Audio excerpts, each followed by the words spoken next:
Aboriginals.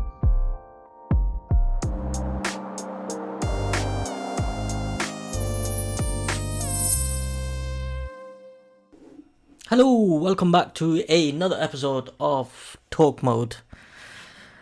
Do you ever feel like you're wrestling a grizzly bear in your dreams? Yeah, me neither. Except when I'm battling insomnia. You know, tossing, turning, counting sheep, staring at the ceiling like it's gonna say something back to you. It's long. Let's be real, man. Sleep deprivation is no joke. It messes with your mood, your focus, your whole entire vibe. But what we're going to do today is we're going to talk about conquering the night with the power of the epic evening routine. Now, forget about counting sheep. Let's talk about counting down some good habits that'll have you snoozing soundly in no time. But before we dive in, let's acknowledge the elephant in pajamas. Alright? Everyone is different. What works for me may not work for you, and we all have slightly different things that we're used to or we enjoy that we're going to carry on doing, let's be honest, yeah? So no one's expecting anyone to be perfect, but we got to put a conscious effort in to try and combat this insomnia. I talked to you about this last week when we talked about our morning routine. Today we're going to try and hit on the evening routine that will help the other end of the day. So let's get our sleep hygiene on point. Habit 1. Dim the fucking lights, man. Turns out our brains are like vampires, man. They hate bright lights. So you want to ditch the screens at least an hour before bedtime. Now, look, again, like I said, this straight away alludes to the problem, right? This isn't for everyone. I know historically for me, I've often fell asleep with the TV on. It's just the light, the comfort, is whatever it is. You're just watching something, you binge watching, and you fall asleep. But I definitely encourage you to try and ditch that habit, or ditch the phone, ditch the TV, and try and just like read a book or take a bath, listen to some calm music, and let your body know that it's time to wind down and not just stay on and binge watch the whole thing. Yeah? Trust me, it bloody helps. Habit 2. Move your body, but not too much. So exercise is freaking great, yeah? But don't do like a freaking full-on HIIT workout or full-on amped up workout, because that's just going to increase your heartbeat. But what you could do is maybe some stretches or a little bit of yoga, or just take a little walk. And that'll tire you out without leaving you feeling all wired up, yeah? But that tiring you out gets your body to know, I'm tired now, I wanna lie down, take a nap, whatever. So, get your body into a right sort of frame. I was gonna say get your body into a frame of mind, but that's your mind, not your body. You know what I mean? It just tires you out a little bit, right? The next habit is taming your inner chef. Again, but not too much. Now, we all know the golden rule, right? Don't eat before bed. It's going to wake you up. But the truth is, a light, healthy snack can actually help you sleep a little bit better.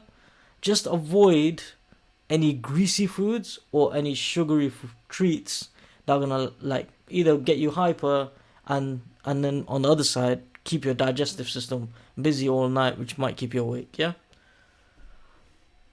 Then, habit number 4, you want to create a great sleeping environment. Alright, so your bedroom should be your sleep haven, not just filled with a whole load of clutter and distractions.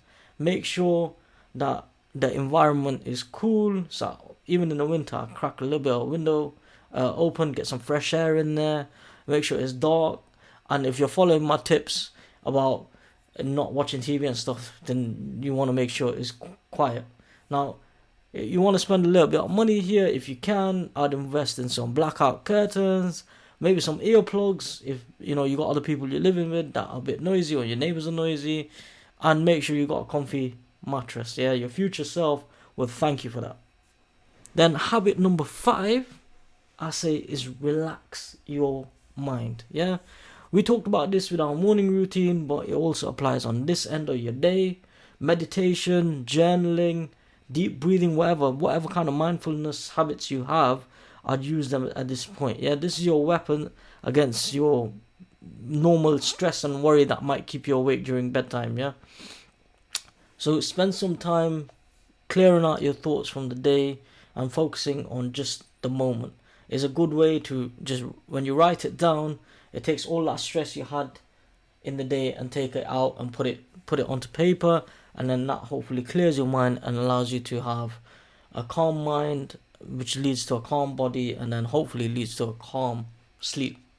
Another thing I'll say as part of that, maybe within habit for number 5, or you can make it habit number 6, up to you how you do that. I also take that moment for reflecting on the day. Write down things you were grateful for today, good things and positive things that happen. Being in that positive mindset will just feel better, and you'll be calmer and go to sleep nicely. So it could be as simple as, yo, I seen someone today, they smiled at me, I smiled at them, that just felt nice, or the drive to work had no traffic, or I don't know, I just had a really nice meal for lunch.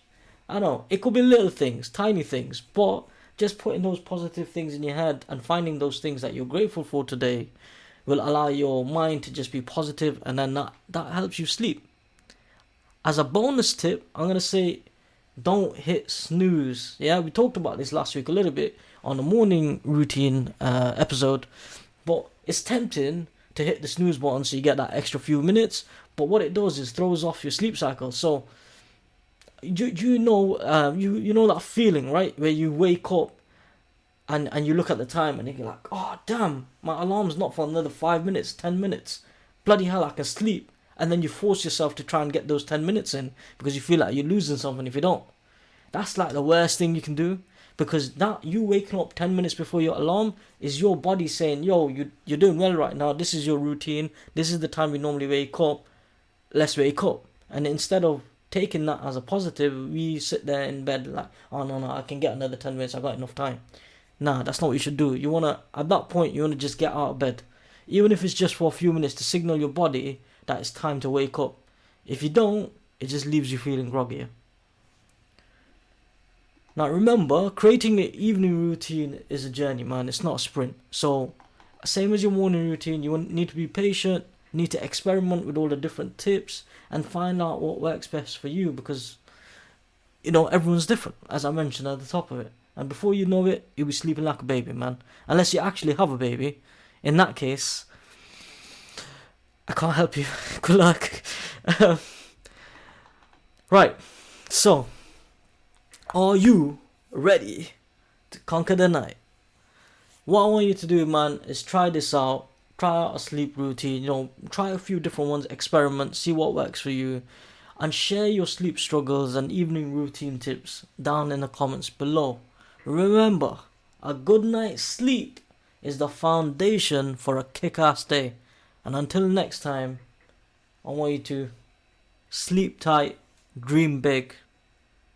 Take care. Good night.